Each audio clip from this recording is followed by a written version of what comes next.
Voici deux exemples pour poser une soustraction à retenue avec du matériel de manipulation. Commençons par poser 34 moins 16.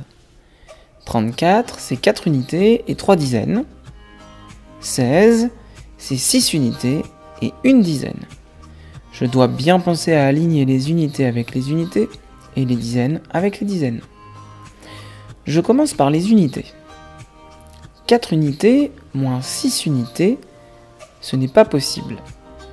Par exemple, si j'ai 4 billes, je ne peux pas en perdre 6.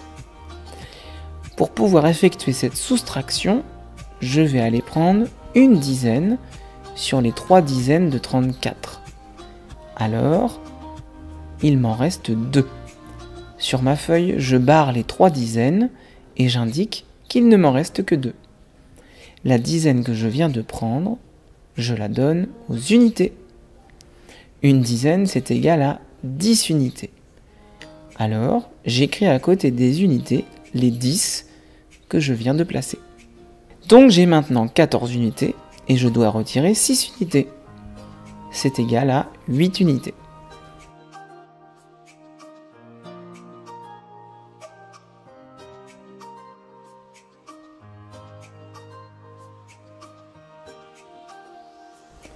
Ensuite, je vais soustraire les dizaines. 2 dizaines moins 1 dizaine égale 1 dizaine. Alors, 34 moins 16 égale 18. Deuxième exemple avec 323 moins 125.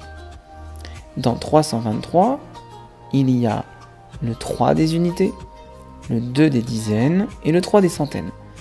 Dans 125, il y a le 5 des unités, le 2 des dizaines et le 1 des centaines. Comme dans le premier exemple, je dois aligner les unités avec les unités, les dizaines avec les dizaines et les centaines avec les centaines. Je commence par soustraire les unités. 3 unités moins 5 unités. Ce n'est pas possible car 3 est un nombre plus petit que 5. Par exemple, si j'ai 3 €, je ne peux pas en dépenser 5. Je vais alors prendre une dizaine à 323 pour la donner aux unités. J'avais 2 dizaines, il me restera une dizaine. Sur ma feuille, je barre les 2 dizaines pour indiquer qu'il ne m'en reste qu'une. J'écris 10 à côté des unités, car je viens d'y placer une dizaine et que c'est égal à 10 unités. J'ai maintenant 13 unités au total, et je dois enlever 5 unités. Il me reste alors 8 unités.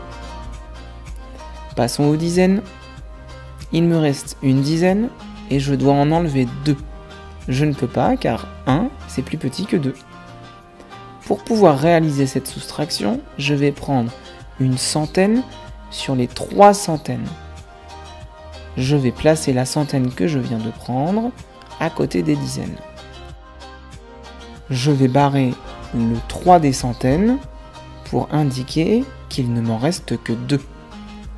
Une centaine, c'est égal à 1, 2, 3, 4, 5, 6, 7, 8, 9, 10 dizaines.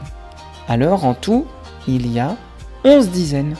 Je peux maintenant effectuer la soustraction. 11 dizaines moins 2 dizaines égale 9 dizaines.